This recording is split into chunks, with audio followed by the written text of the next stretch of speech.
أجمعين. اللهم انفعنا بما علمتنا وارزقنا علما وعملا صالحا يا رب العالمين. اللهم لا سهل إلا ما جعلته سهلا وأنت تجعل الحزن إذا شئت سهلا. اللهم فقهنا في الدين واجعلنا من أتباع سيد الأولين والآخرين. Sesungguhnya segala puji adalah milik Allah Subhanahu wa taala. Kita memuji dan mempersembahkan ibadah kepada Allah Subhanahu wa taala. Dan kepada juga kita meminta pertolongan dan memohon perlindungan dari kejahatan-kejahatan perbuatan-perbuatan manusia dan nafsu manusia juga. Kemudian kita berdoa kepada Allah Subhanahu wa taala, semoga Allah menjadikan ilmu yang kita pelajari bermanfaat bagi kita, bisa kita amalkan. Kemudian sesungguhnya tidak ada juga perkara yang sulit jika dimudahkan oleh Allah, dan tidak ada hal-hal yang mudah melainkan itu semua karena dimudahkan oleh Allah Subhanahu wa taala. Kembali kita berdoa kepada Allah agar kita bisa menuntut ilmu, mempelajari hal-hal yang bermanfaat bagi kita, kemudian mengamalkan apa-apa yang telah kita pelajari tersebut dan memudahkan semua urusan tersebut bagi kita semua. أحبتي في الله، درسنا اليوم بمشيئة الله تبارك وتعالى كتاب شرح السنة للإمام البربهاري. سيتكلم الشيخ عن نقد ورد على عقيدة الجهمية.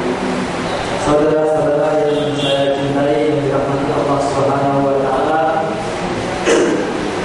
seperti biasa pada malam ini kita kembali mengulas kitab Syarh Sunnah yang ditulis oleh Imam Al-Barbahari.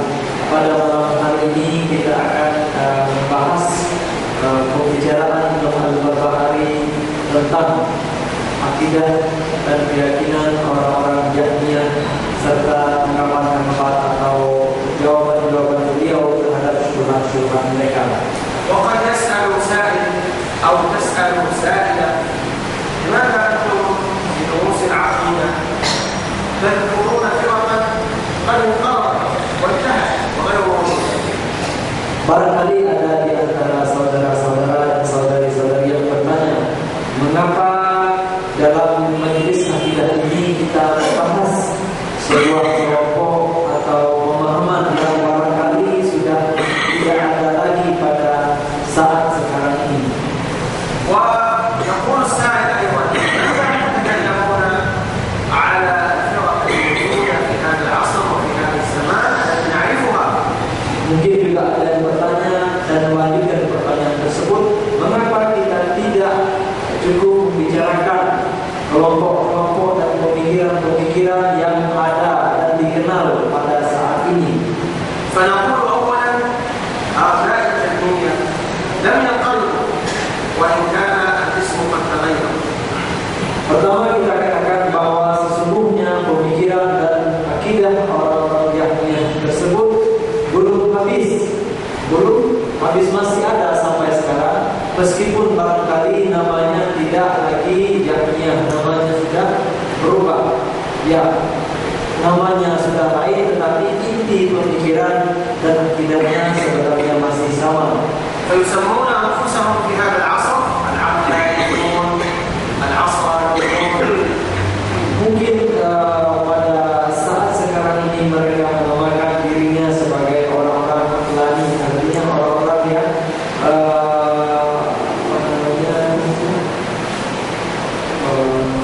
mengandalkan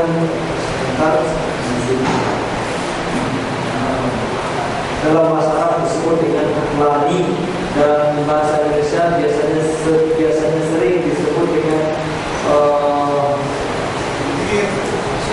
rasionalis, ya, kaum rasionalis. ولذلك نحن عندما ندرس عقيدة المعتزلة والجهمية وكيف استطاع علماء أهل السنة الإمام مالك، الإمام أبو حنيفة، الإمام الشافعي، الإمام أحمد، كيف حاربوا أولئك المبتدعة الظالمون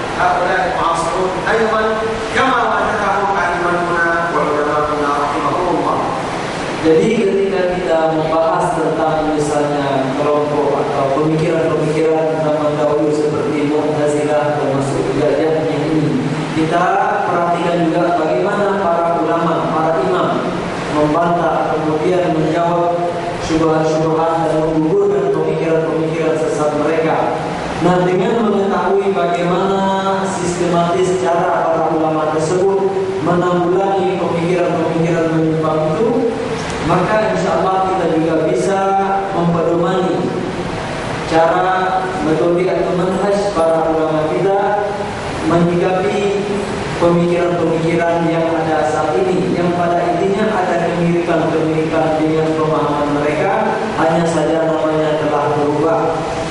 فإذا عرفت عقيدة المعتزلة والجهمية في كتب علماء السنة والجماعة بعد ذلك إذا رأيت أي رجل في هذا الزمان يعتنق نفس تلك الأفكار فأنت عندك القياس تقيس هذا على هذا وتعلم أنهم على نفس الفكر حتى وإن تغيرت الأسماء.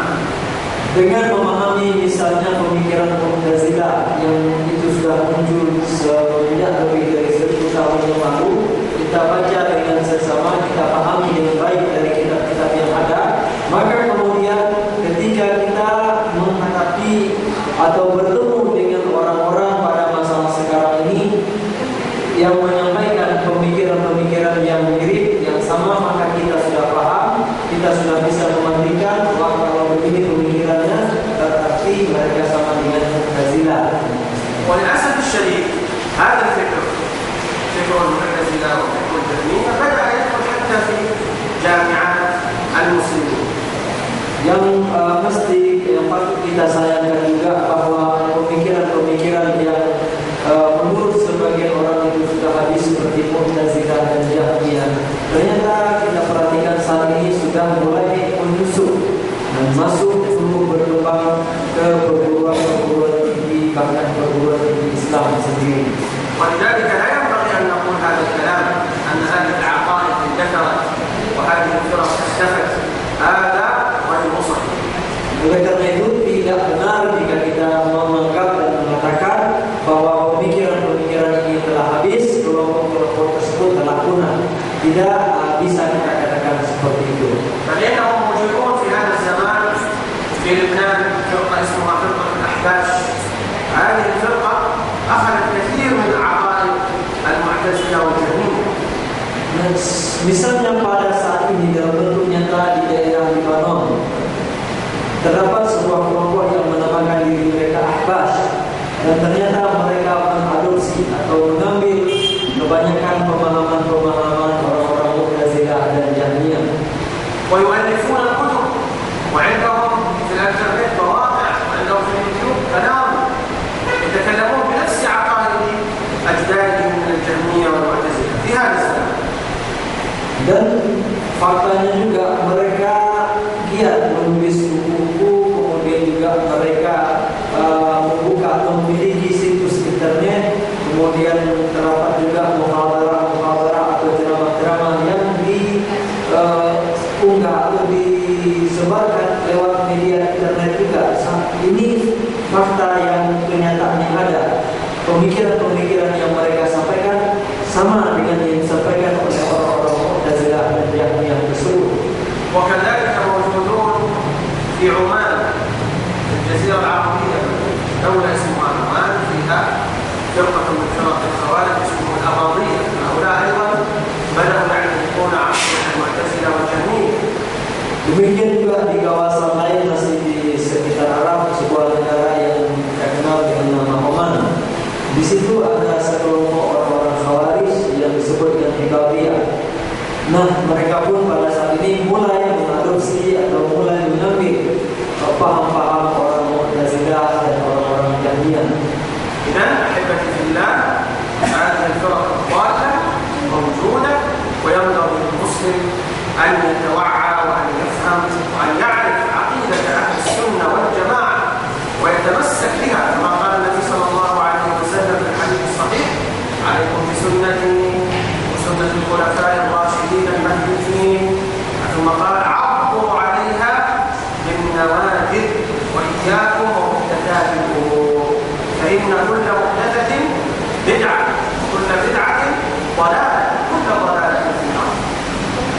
Jadi tidak tepat jika kita mengatakan kelompok-kelompok tadi telah punah.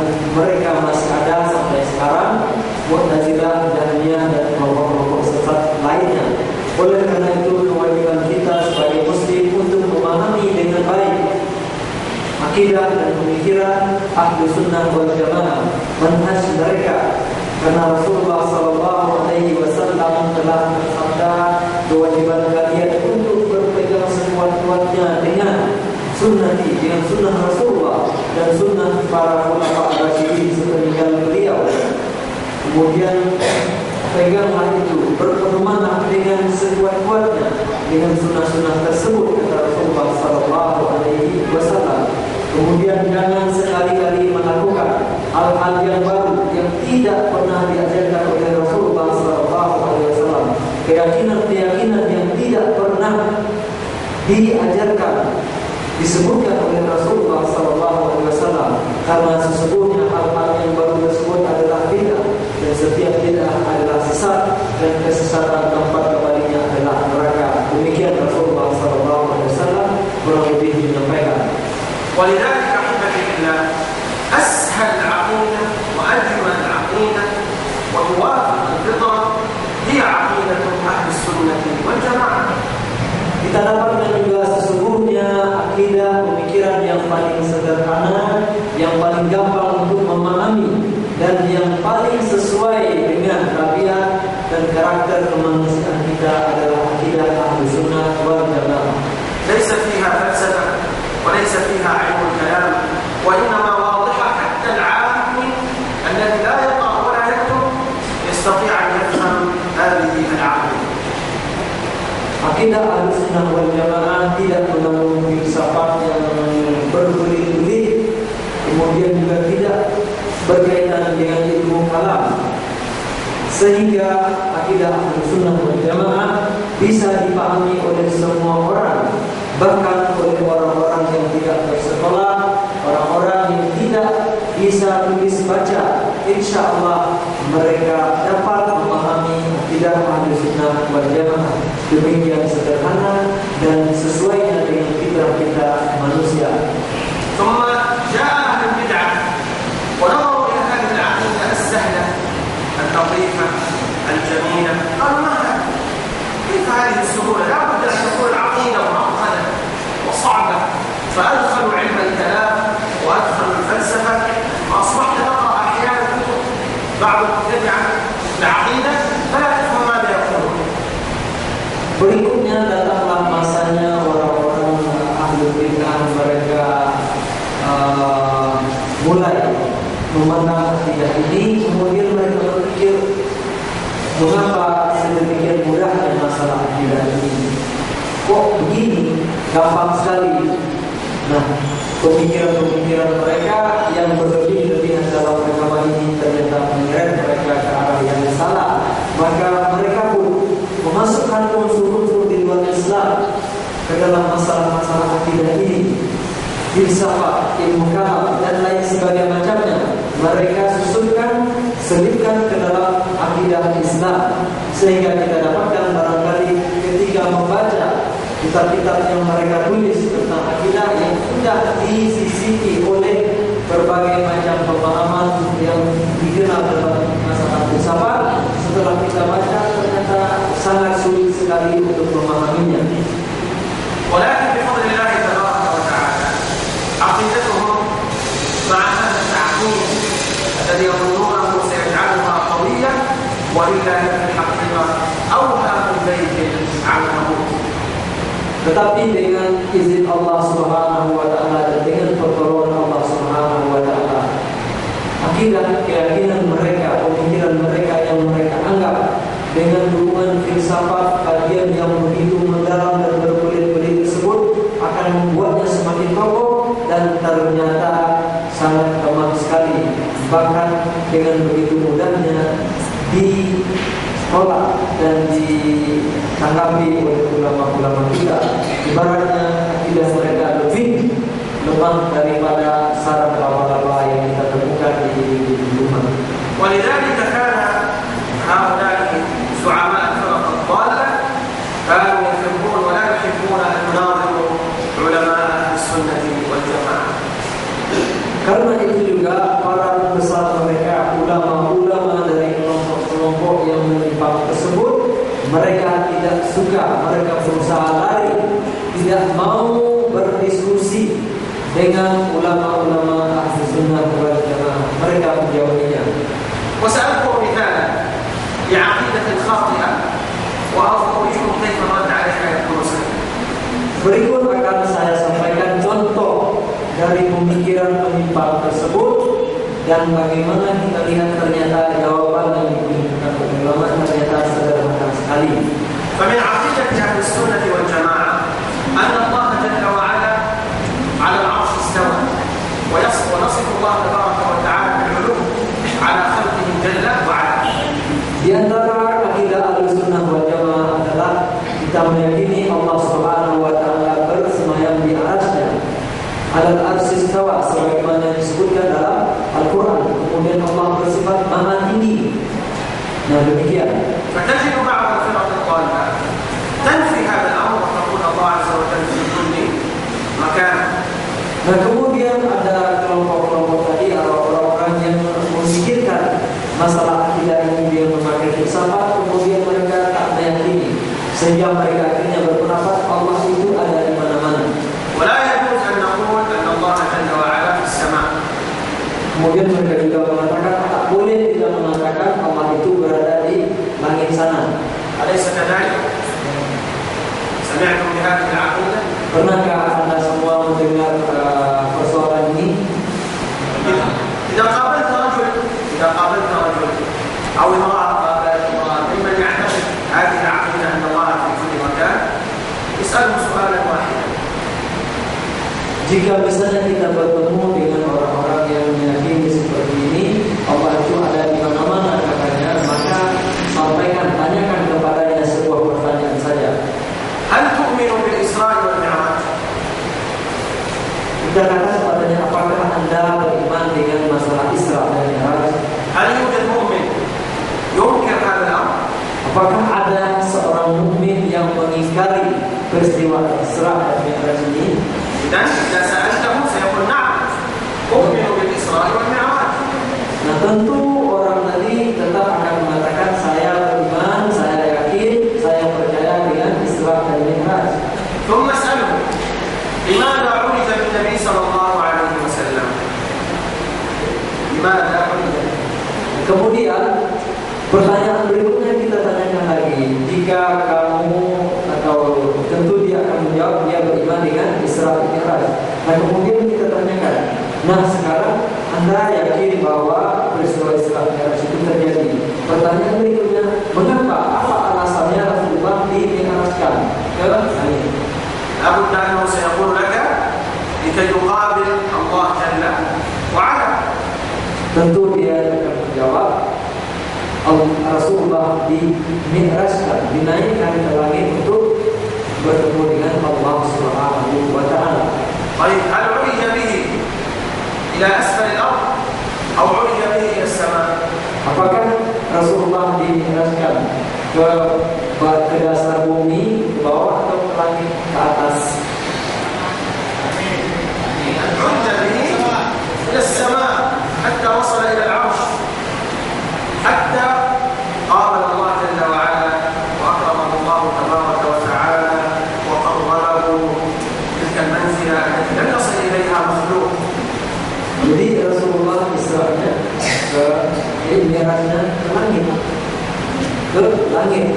Allah Subhanahu wa taala memuliakan Rasulullah sallallahu alaihi wasallam dengan peristiwa tersebut sehingga Rasulullah pun bertemu dengan Allah Subhanahu wa taala. Allah menyumpahkan, Allah memuliakan Rasulullah sallallahu alaihi wasallam dengan mengangkatnya ke langit untuk bertemu dengan Allah Subhanahu wa taala.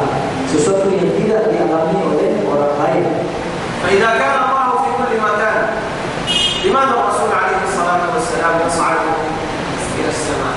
Kalau betul Allah Subhanahu wa taala kita katakan di setiap tempat, di semua tempat, jadi mengapa Rasulullah harus mi'raj ke langit? فهؤلاء القوم يقررون أمرا ثم بعده يأتون وينقضون ما قرروا. Jadi ternyata dan ketika diamati orang-orang yang mencoba untuk membahas masalah akidah ini dengan filsafat, dengan pemikiran mereka semata, pada awalnya mereka memutuskan menetapkan sesuatu, kemudian setelah berlanjut kemudian mereka membatalkan sendiri apa yang telah mereka tetapkan di awal tadi. وإنك لتعجب عجبا عندما تقرأ كتابا من كتب المبتدعة في العقيدة فيقول في أول الكتاب أن الله في كل مكان، ولا يجوز أن نقول أن الله في السماء.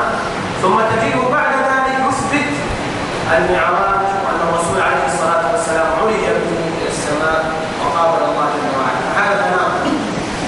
Jadi akan kita dapatkan di kitab-kitab mereka, misalnya di awalnya mereka mengatakan Allah itu di semua tempat, tidak benar Allah ada di langit. Tetapi kemudian ketika berbicara tentang Isra Mi'raj, mereka tetap meyakini Rasulullah Mi'raj ke langit untuk bertemu dengan Allah Subhanahu wa taala.